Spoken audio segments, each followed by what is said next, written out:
Hi, I'm Jan Hutchins. I am the director of Lasa. We see people that we take into our programs and they seem to have everything in the world going for them, but they just had one little problem that they fell off a cliff and they became homeless. And yet they don't get their feet back under them. Something keeps at them that they just don't get their bearings again. And then other families just have everything in the world going against them. And they make it. My name is David. I'm Jacqueline Eli. I was addicted to meth since I was 14, and so my ex-wife apparently had enough of that, and I wasn't ready to give up my addiction, and so we got divorced. Alright, so I grew up in University Place in South Tacoma, and I'd say upper middle class. I ended up becoming a victim of severe domestic violence. I became addicted to hard drugs and homeless, and I'm fighting for my life unlike ever before. So I had previously wanted to take my life. I tried taking my life while I was homeless, and then I fought for my life unlike I had, and gained self-worth through those struggles.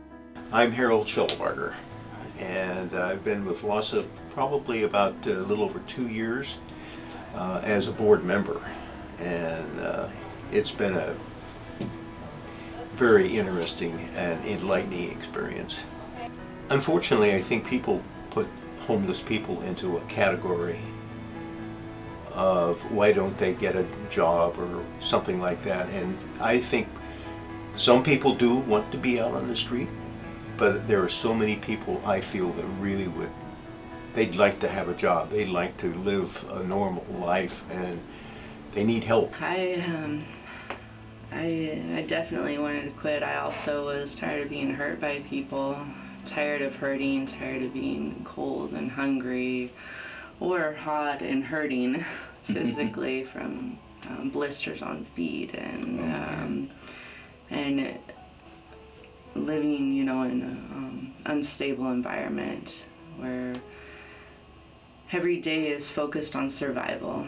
Every minute, you don't know what's going to happen the next minute. So I was often living in fear, and part of the way of numbing that fear and that pain was through the drugs. If you have the will to succeed, if you have somebody who's willing to spend a little bit of time with you and believe in you, you can do it. I've seen it happen over and over again. And some of the folks we've served have been beaten down pretty bad, but the people with a little bit of resilience and faith in themselves are the ones that seem to really soar. We didn't believe we were really capable of much because we gained belief in ourselves and saw that we were capable of more than we had thought previously. And wanted more for ourselves. Yeah. Seeing people struggle on Social Security, not being able to make ends meet and everything. And, ever since I was a kid, I've wanted to drive semi. So I went to Bates Technical College and graduated that program, and now I drive for Edison. Yeah. I will be graduating with my associate in applied science human services degree in December and moving on for a bachelor's degree. I'm interning at Boys and Girls Club, and we'll be working with the family support director next quarter, and just continuing to make a difference. I'm Betty Beer. I'm the lead case manager as well as the maintenance supervisor. Had a lot of memorable experiences. A couple of families were severe drug addicts and homeless, living in a tent, and got them off the streets into the shelter and then in some permanent supportive housing, and they've grown with leaps and bounds since. They took us that night to the emergency shelter apartment. They loaded us up with supplies Pots for and living. pans and utensils and silverware and a bunch of canned food. And It was so It exciting. was. It was right before Christmas, 3 years ago, and